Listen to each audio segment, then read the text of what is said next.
Hello everyone, welcome to Win Data Collectors Training Module 2. I am happy you're all here. So we would begin by having a recap of Module 1, just to remind ourselves what we learned in the past module. So I will do this reflection with the sub-theme, the why of accurate data.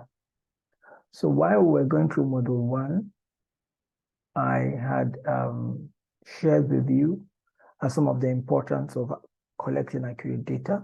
We said it is a foundation for sound decision making. It aids in the project planning, implementation, and evaluation. Without it, it will lead to misguidance of actions and also wasted resources. It helps in assessing the project's effectiveness and impact, identify patterns and across also countries and tribes. It also helps to bring about transparency and accountability in communication and reporting, especially to the affected people or the people from whom we depend for those information, which is the data sources. So the point of accurate data cannot be overemphasized, and I need to mention that the degree of accuracy and exactness of a data set and its ability to generate quality insights codes for quality. I mean that the data set is that valuable means that it is of good quality.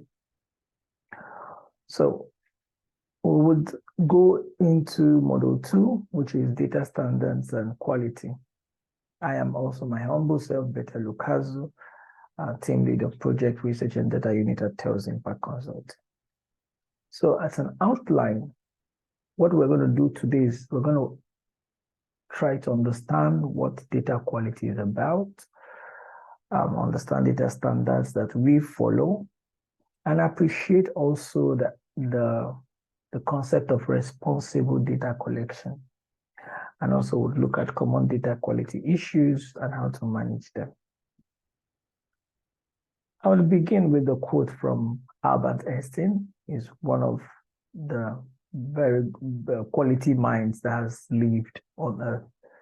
So everything that can be counted does not necessarily count. And everything that counts cannot necessarily be counted. Albert Einstein. So how does this reflect our conversation today? The point is, does data quality count? Is data quality even necessary? So, data quality is an important consideration for all MIL practitioners. MIL, I mean monitoring, evaluation, accountability, and learning practitioners, and as well as everyone who is trying to get data for the sole purpose of obtaining some level of insights from that data. Data quality is an important consideration for them. Everyone is of interest to ensure that they obtain high quality data. So it's at this point that we're trying to say, what are those characteristics? What are those things, those characteristics that make, or that one can say is peculiar, or what makes up quality data? So timely and highly quality data is a foundation upon which project teams can measure progress and make decisions. So it's also about timeliness. It's also about its high quality, and it's also about what will make project teams to make effective decisions, or make good decisions, and also learn from them. In a practical sense, one will say, oh, timeliness can just be connected to just say, the fact that you can bring about reduction of time, which is something we explained to you in the last class, of how leveraging on technology was able to is able to cut short or cut down the time that one expends in trying to use the analog type or the paper type to collect data. So the employing of technology like mobile devices and all other functionalities that it comes with in terms of how you can collect digital data collection platforms like the Kobo Collect and ODKs. With all these technological solutions, it made it able to cut down time expended in using paper forms and also improve quality in some form as people are able to directly make contributions onto the form, like typing themselves, rather than having like the normal data processes that we have, which is you have the data collection, the data entry, then the data cleaning and all that. But now with the help of this data, you just cross one, which is from data collection straight, you go into data cleaning and all that. Okay. So this is just the whole idea behind data quality. So I am just trying to give you like a background to understanding some of the core elements that are quite important, or the makeup of what when we begin to talk about or reason out what data quality actually means. Okay, so we go on to the next conversation. We're still trying to put up a background to this conversation. So the quality and the quantity of data needs to be good enough for decision-making, learning, and accountability needs. From the last slide, we mentioned that it's about the high-quality data that is delivered timely and able to inform good decision-making. And here we are telling you, or we are saying that the quality and the quantity of that data needs to be good enough. Because by the time we keep saying, oh, what is quality? What then is quality? How do we know when we have attained quality? One thing that you have to keep in mind as it matters to data quality with us is that we are always seeking to collect perfect data. The extent to which we achieve this perfection is not the question. Our question is, to what level can we begin to collect perfect data? So if you say, oh, no one is perfect, oh, we can attain perfection, yes, we may agree to that popular belief or popular notion, but we also believe that the one who is perfect is the person or the individual working towards perfection. So our approach is to continue to work towards perfection. So a major consideration that one has to think about also in the question or in the topic of data quality is what we call, or the issue we refer to as, bias. What are some of the biases that you can think of or you can hear about? But first, let's try to understand what a bias is. A bias is any systematic trend or deviation from the value, from the core value, from the true value of a thing. So when you have a deviation, a systemic trend of deviation from the true value of that thing is a bias. So all data contains biases of one form or the other, because some of this data are collected by individuals, some of these data are skewed by individuals as well. So they kind of have one forms of bias or the other. Some of these biases are rooted in culture, in religion, in understanding, in worldview, in upbringing, in education, or in so many ways. Many researchers have identified about 50 of these categories of biases. When I say 50, I say categories, not even like 50 categories of biases. So, and these biases, like we said, are literally around data. You could find this all around data. And the question is, how do we then reduce these biases moving forward in terms of the collection of the data, which is one of the areas that I have spotted that you could have a lot of introduction of biases, because at the point of collection, so many errors happen.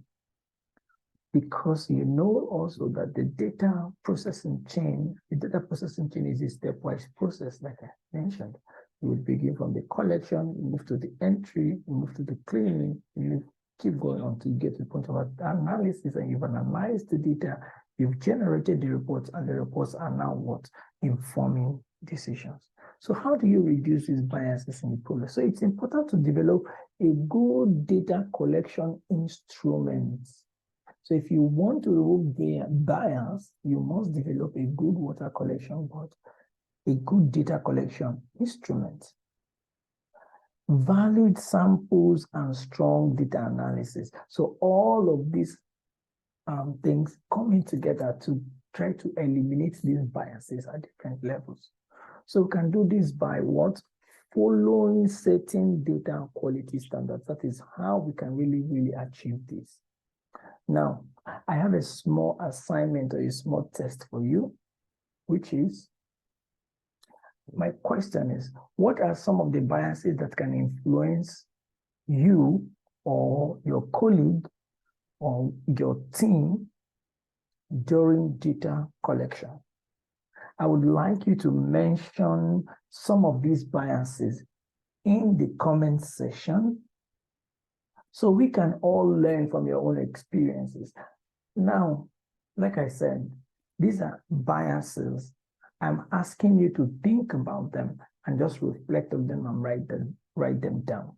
So when you exchange in the comment section, everyone would kind of interact with what you have shared and also learn from you. So I will also be in the comment section to reply some of your comments and as well provide insights into some biases as well that we can or we may have during data collection. So please go back to the comment section and make these comments. So what are these data quality standards that must be adhered or followed or observed? The first on the list is validity.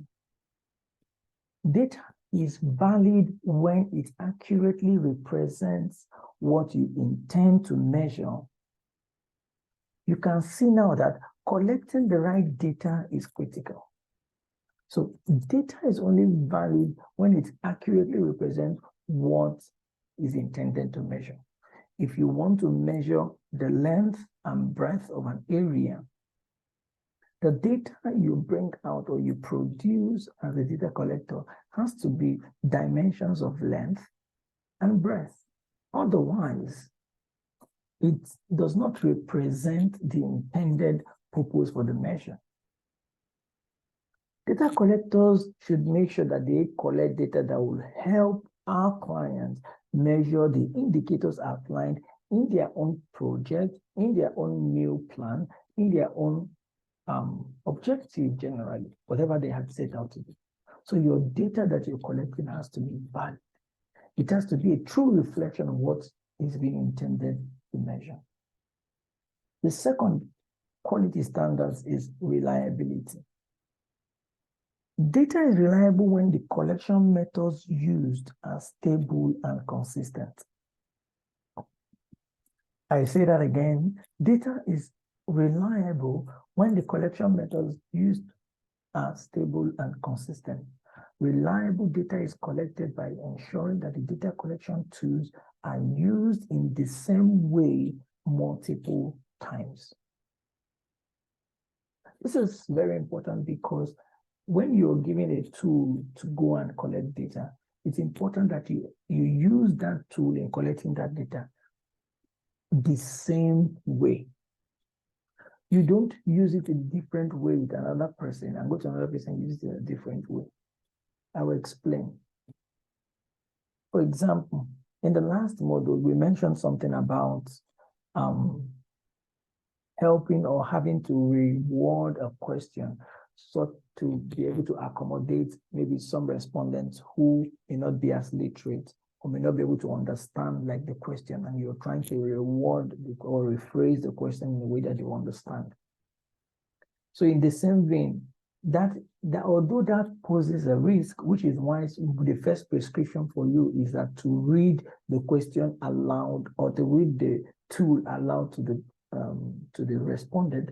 Of course, when the respondent expresses difficulty in understanding, then you can, of course. And in that advice, we advise you that you should try and ensure that you rephrase the question, or you rephrase the investigation tool to the extent possible. And whenever you want to do it in local language, for example, you need to interpret it in local language.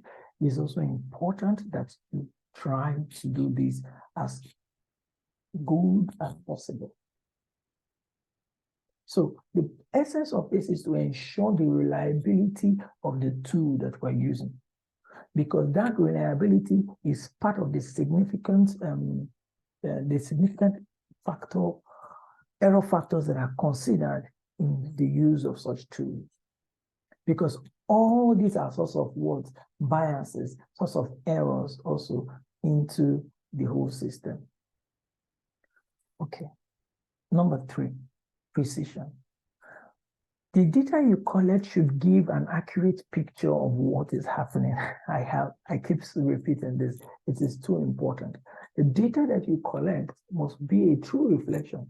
If you're collecting the household number of house X in Ojo local government, it should please reflect house X in Ojo local government.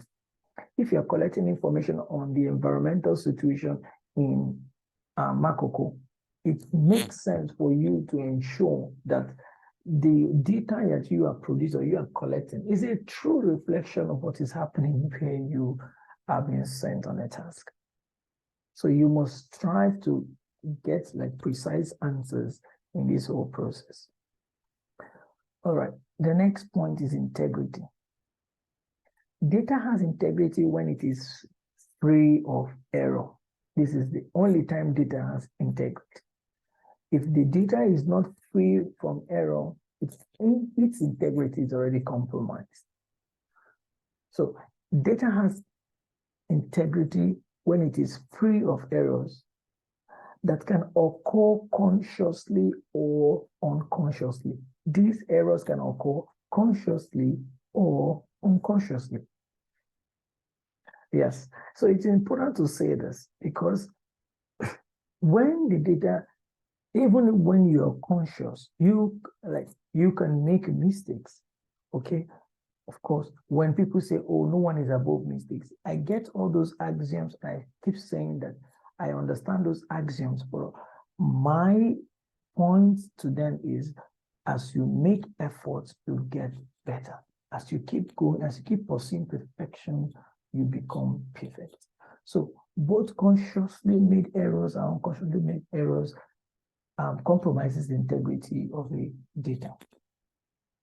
So errors can enter your data if a questionnaire is implemented incorrectly or the data is not correctly entered into the electronic device. There are also many sources of errors. One of them is also at the point of entry. One of them is also at the point of maybe the questionnaire or the tool that you're using to make the investigation. So there are so many errors. So, but we know also that some errors can come as a technical error or, yeah. To the extent possible, we will try to do what? To produce precise data without what? Error. Now, the last point is timeliness. Timeliness in data quality begins with showing up. I call it show up. Show up at your duty post. This is where timeliness begins. If you have been engaged on a task and the task begins at 9, you do not show up at 10 or 11. You show up at 9. If the task is at location X, and probably you are aware that this task is at location X, then you must prepare to arrive at location X 9 a.m. 9 a.m. is not from your house. 9 a.m. is at location X. So timeliness is also part of it. And like I said, timeliness begins with you showing up for the task. So if you move out also from that point, you see that timeliness affects quite a lot of things. Even with the respondent, let us assume you had arranged a meeting with a key informant interview, for example, the community leader, and you had already booked an appointment with him and said, okay, you would be coming by 10 a.m. tomorrow. And it's already 9:30 and you're on your home. By the time you get also to the location, maybe you were rushing and running fast to try to get into the location, you realize that you are late. And in that moment, you begin to try to rush up, okay, all the interviews. These are also sources of error. And probably the respondent is already a little bit disappointed and discomforted that you were late. You see, that already sends not a good message. So it's important that you understand and appreciate the concept of timeliness. All right. So responsible data collection. What do we mean when we say responsible data collection? Actually, this is a concept. And one thing I want to achieve with this concept or with this section of this module 2 is that you understand the principles in data protection and privacy laws and how they are relevant during data collection. And you will be able to identify data protection and privacy risks in different data collection contexts and conduct a data protection risk assessment. So why is responsible data collection important? In fact, what does it mean to be responsible data collector? I give you something that would come to mind. So usually when you see some form of adverts, they keep telling you like drink responsibly. Like when they show adverts for beer in some of our TV stations, they say something like drink responsibly, or you see something like drive responsibly. So there is a way to collect data that is responsible. Now I begin this conversation with a quote from OCHA, which is the Data Responsibility Guidelines. It says, data responsibility goes beyond the concepts of data privacy and data protection. It entails a set of principles, processes, and tools that support the safe, ethical, and effective management of data. So what this is saying is that on a long run, from the start to the finish, data responsibility covers that. Now, I know that you have heard this word like data privacy and data protection, but let us try to understand what these things mean. So in simple terms, data privacy simply means ensuring privacy of personal data. Now, data privacy means ensuring the privacy of an individual's personal data. Data protection is a more broader sense, in the sense that some data are not personal data per se. However, they could be of a community or an area, and those kind of data needs to be protected. Now, you must be mindful and ensure the privacy of people's personal data, be it a sensitive, okay? Be it a sensitive data or not a sensitive data, but you as an individual, you have to be sensitive to understand what people's, what some data or some information about people that they require or they regard private. So as a data collector, you have to be sensitive, you have to be aware of your environment, and you do not need to compromise trust. I give you an example. Let's say you are doing, you're taking some health, you're doing a health assessment and you're taking information, and you're at the point you are making entries from a woman who had already told you her age earlier. And again, so while you were doing this, maybe at some point you were distracted, then you had paid attention to what distracted you, and you're trying to come back to the conversation with the woman, and you said, "Oh, I think you told me your how old did you say your age was? I think you told me 67." You see, maybe how the woman shared the age with you was in a confident or like in a low tone to say, "Okay, please, this is how old I am." You should be sensitive. The woman doesn't necessarily have to tell you that, "Oh, don't say it aloud." You should be sensitive. You should be able to be aware of your environment and not compromise trust. So these are quite silly mistakes that people make. Like I said, I've always said that this training is both from those who are at the beginner level and those who also are expert level. They can gain one or two things. You see, these are some of the mistakes that some people make because they are quite not sensitive to the issues around that people do not also find comfortable. So it's very important that we understand that there are some data that you may have collected that if you let out unguarded, either to the community leader or whomever, may lead to wrong perceptions and cause problems. This is in reference to data protection. The first example I made was in reference to data privacy.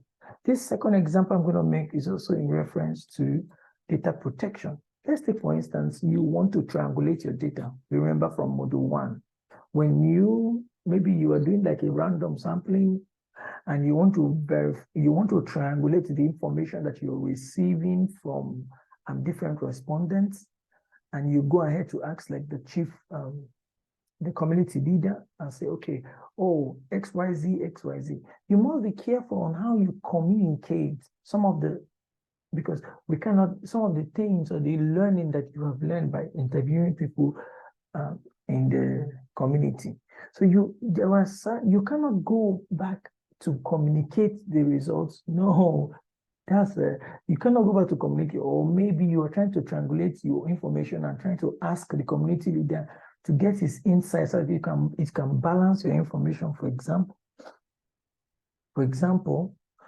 Then you begin to say, "Oh, your community members said this, and the community will be like, 'Oh, these people are saying this about me.' Oh, that is not a good way. So you're not supposed to do something like that, to share such kind of information. So even if you want to triangulate your information, please stay on course. The advice has always been to repeat the question, the questionnaire or the interview tool back to the same individual.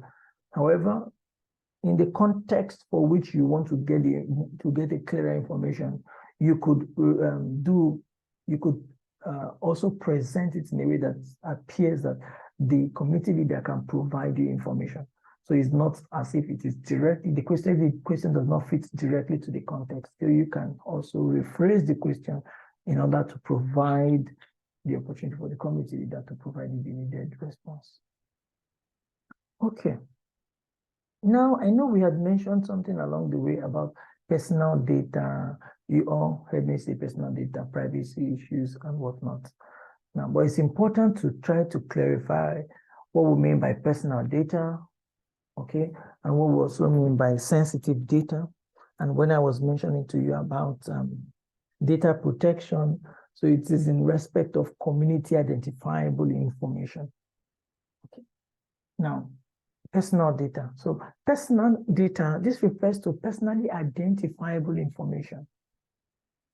So it refers to what? Personally identifiable information that allows for the direct identification of an individual or cross-reference to identify such a person.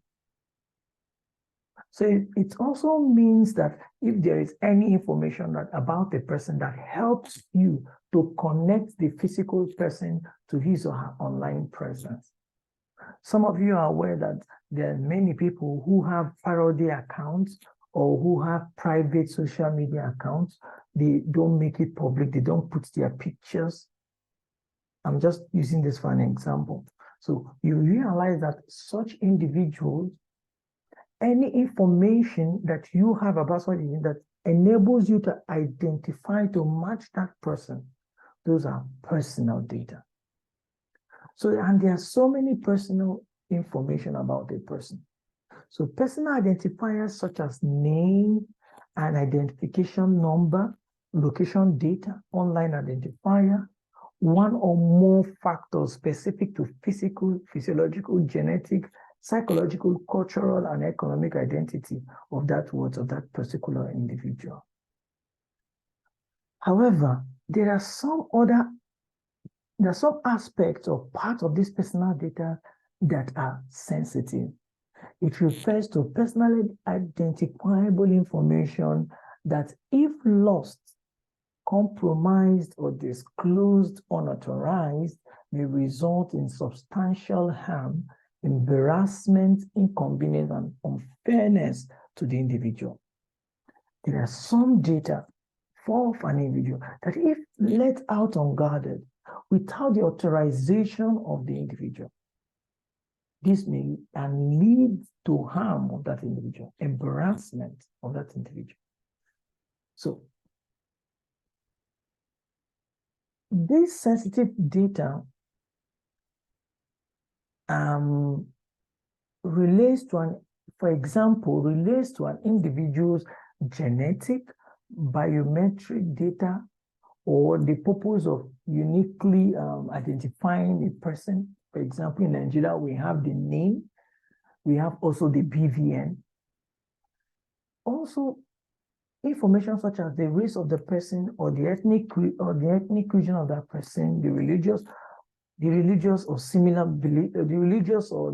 beliefs of that person, philosophy, or what that person thinks, make that even the person's sex life. Those are sensitive information of an individual, and it must be handled carefully. So for the line of our work, we do not ask you to get we do not ask you, so to say, to go and ask for sensitive personal data of people just like that. And there are certain things that we can never ask you to obtain. Things like personal identifiers, like the name and the BVNs, things like some other things we can ask you to go and collect. However, if there are special cases where we need to obtain those kind of information, those set of data collectors who will be working on that project will be specially trained on how to collect sensitive personal data. They will be specially trained on that. So if we, during the course of our work, get such kind of opportunity or contract, those persons who will be working on that project will be trained. As usual, I always make reference to you. I said, for every task that you're going to be assigned with, there's going to be a task brief. And those task briefs is a very important element of your work, the task brief. Because it's at the task briefs that you get communication on your targeting criteria for your job, and also sampling and some form of direction in terms of making it possible for you to achieve your aim. So, I'll give you an example when what we're referring to sensitive data. So imagine you're collecting information on health, and along the line, a respondent reviews his or her HIV status to you. That is a sensitive data. Okay, that is a sensitive data. So this is an example of a sensitive data. This data you don't review, you don't say, you don't communicate that. So it's important that you understand that when people give you their attention and say, okay, yes, you can collect my information, know that they are giving you their trust. They are trusting you with that information because they are of the opinion that, oh, this information, when it gets into the right hands in the right way, it will maybe help me to know more, or help every other person to know more, or help the world generally to become a better place. Now, demographically community identifiable information, for example, are defined as is defined as either individual and or aggregated data that enables the classification, identification, or tracking of a groups of people, gender, age, health, conditions, location, and also occupation. So whatever information that helps you to identify groups, those are called demographically community identifiable information. And just to put a caveat here, there is no sensitive data for that one in that sense. So you don't have sensitive demographically, but however, you have to treat every situation with some level of wisdom and knowledge. Okay, so the last point is phishing. This does not concern us per se, but I felt the need to mention it. This also refers to the fraudulent attempt that you see that go online when people try to get out people's sensitive information, like their bank cards and all of this information. Yeah, that's what we mean by phishing. Okay. So why do we follow a responsible data collection approach for this project? Why do we do this? Why have we? The whole point why we do this is it reduces the risks associated with data activities. That's why we follow this responsible approach. And what are some of the tenets or the balance upon which we implement this responsible data collection? One of them is what? One of the principles that we uphold is principle of do no harm. Do no harm with your intervention. Do no harm with your data collection approach. Like we've mentioned, there's several ways we could do, like from the examples I listed, you can also see harm does not necessarily mean that you are hitting someone with a stick, because harm can also mean, like what we have said, if you, for example, a data was entrusted to you and you, in some ways, it was unauthorized, it was released unauthorized, or it was, yeah, something like that. Those are issues. So the data collection work does not necessarily have to do harm to the people, so that when you leave, they keep maybe fighting or not together or not learning even anything from another person. So ensure that we don't do any harm. The second point is breaking laws. Where we are operating is Nigeria. There are laws in Nigeria that guards data protection, data privacy, it guides the whole process.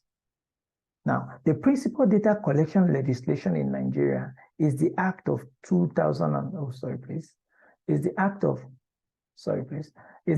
of 2003. It was signed into law in June, this year, June 2023, please. It was signed into law on the 14th of June, 2023. So this is a national law that spells out how you should manage data, spells out the concerns of the rules and regulations around data privacy, data protection, all of this. And that is the rule that we as an organization is following.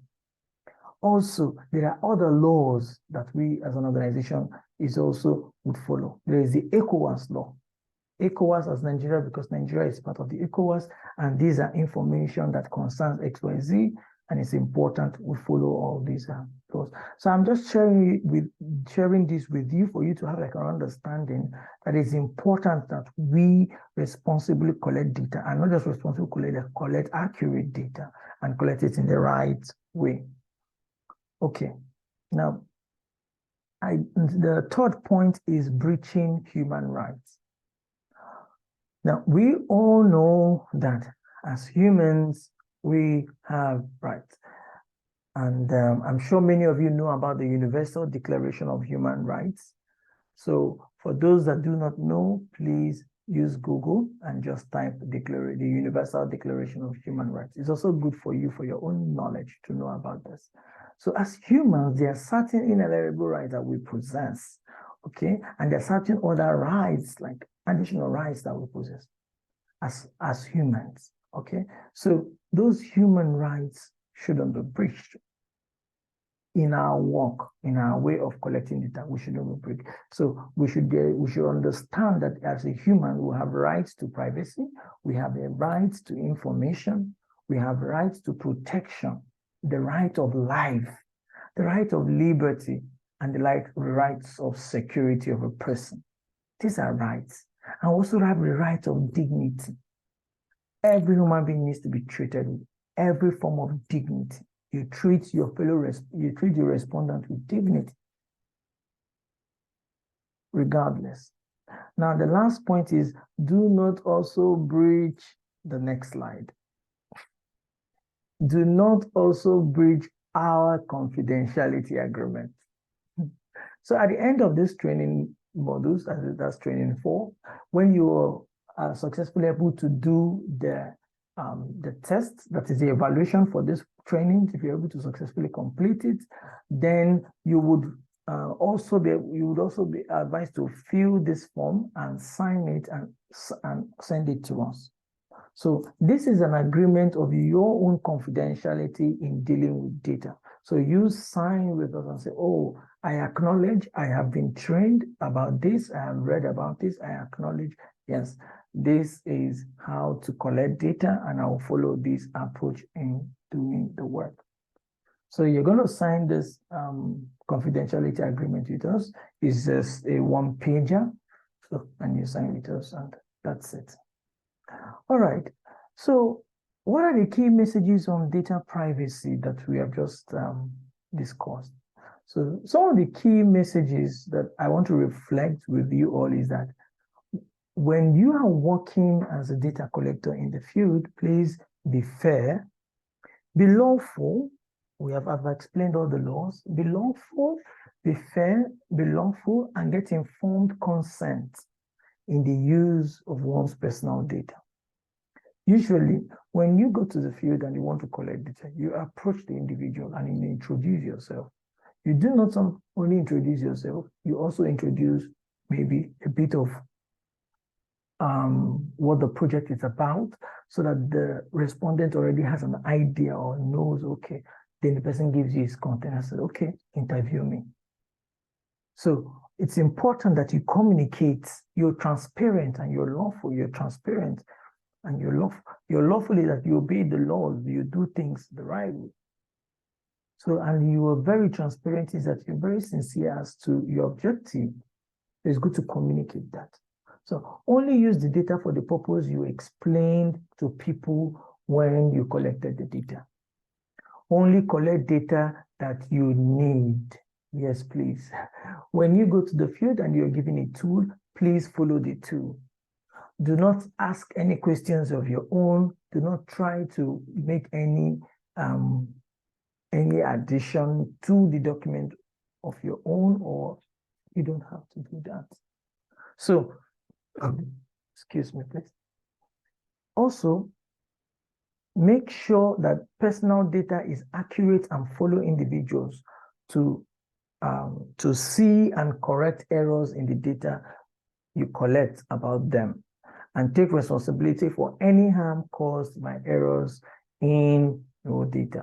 So for example, oh, you made a mistake on the name, don't go saying, oh, you are the one who said the wrong name. Don't be like that. Just, oh, I'm sorry, probably I didn't understand you properly. I didn't hear you well. Okay, what is the correct name? Then you spell.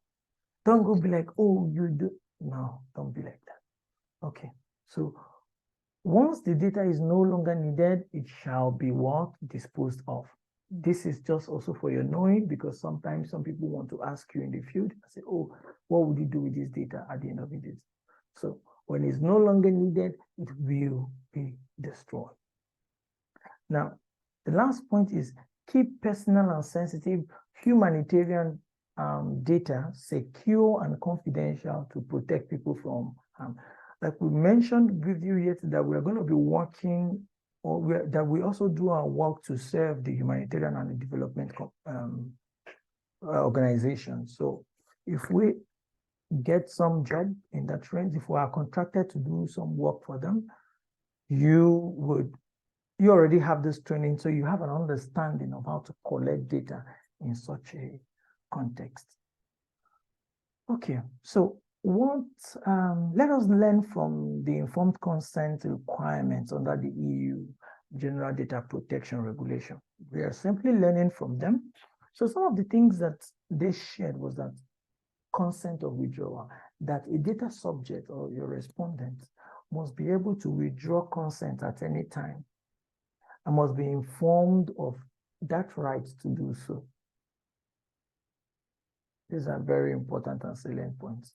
And we are learning from them, like I mentioned. So data subjects must have genuine free choice to give consent. You don't compel people to give their consent. You don't cajole them to give their consent. So it's important that people freely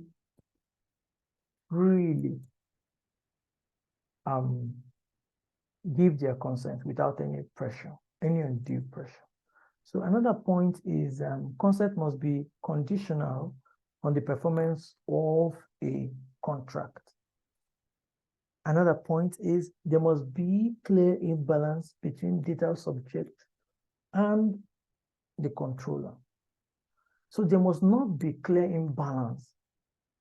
For example, because these power dynamics quite affect, and sometimes these power dynamics can be dealt with even by your approach.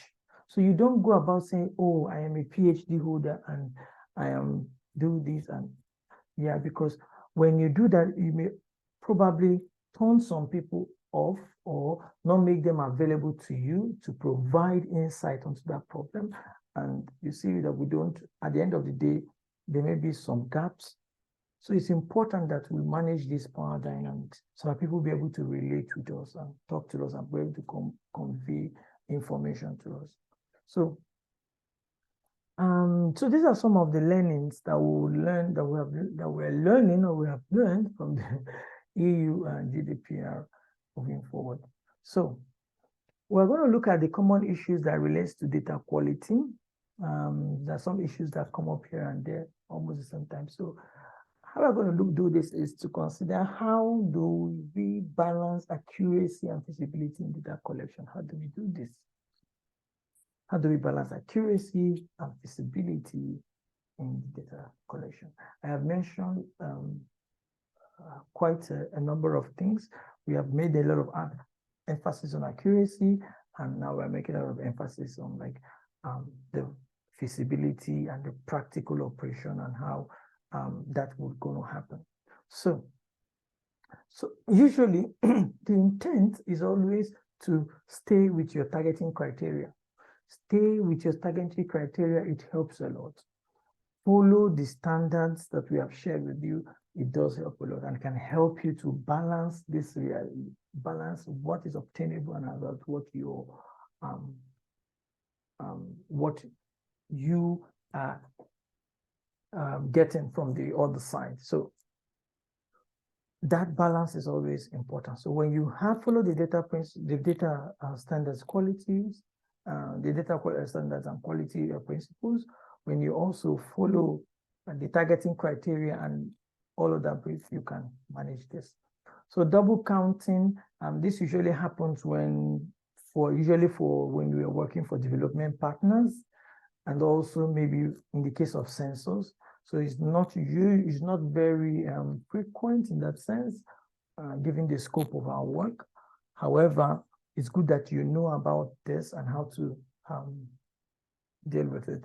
I'm going to share with you guys a course on double counting so that you can have some understanding of how it goes. I'm going to share a course for you, and you guys can also, for those who are interested, they can go ahead and do that.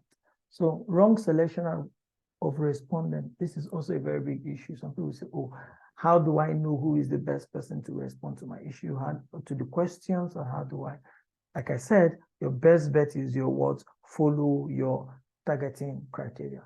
Once you follow your targeting criteria, it sends you like a direction, it gives you like a direction of how to go.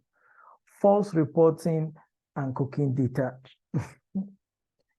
Now, false reporting and cooking data or fabricating data or however you want to choose to call it, is prohibited in our organization, and it comes with some grave consequences, not just for you as a data collector, but for us, for the organization as a or the organization who has asked for that service.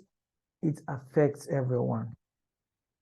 So that's why we don't advise and we don't encourage, and we do not want to have any situation wherein the challenge is that false reporting was done or data of cook. Because the interesting thing is that from our own side of things, we can really see a lot of things that happens. You know, we can make our analysis and make some judgments, because our approach is this: when you go to teams, when you go to work in any location, you go in teams. And when you go in teams, and let us say everybody does their report and providing, and you went in a team of 5 people, and 4 people are reporting the same scenario, and the report you are providing is kind of disjointed. So it's possible to track and see where the challenge is coming from. So, but we do not envisage for that. Our focus is, why we are doing all of this, is that you are equipped enough to know how to provide accurate data and not cook or false reports. Yeah. And the last point is reaching the unreached. The reaching the unreached, which is the last point, is going to take us to module 4, because module 3 rather, excuse me. And module 3, we're going to explain the concept about reaching the unreached. There are quite a number of people who sometimes this service or this kind of studies don't reach, maybe because of their situation or because of their, disability. But we're going to talk more on that in module 3. So, so some of the strategies, like I have mentioned earlier, is knowing the targeting criteria. This is too important. It's important to know your targeting criteria. Like we always, as I mentioned, this will be shared with you as your tax brief. So know your targeting criteria. The next is mapping the area and mapping the area and making a movement plan. So when you map the area, you can then see how the area is. And thank God for Google Maps. A lot of you have Google Maps on your phone or other maps. If you have these maps, you can use them. For those who did geography, I think you will be very happy at this point because now you see how to apply your geography that you had studied. So you put in your map and you try to understand like the area, the perimeter, the roads, to have a mental picture of what or how you're going to address or solve the problems or go about your data collection. So be observant to identify and locate unreached people. Like I mentioned, be observant to identify and locate them, because most often than not, not many people pay attention. All right. So thank you very much. It was really nice having this time with you all, and I wish you all the best, and I hope this training is making sense to you. If it's making sense to you, I would like to know in the comment section that it is making sense to you. I really like to know. Okay, thank you, and see ya.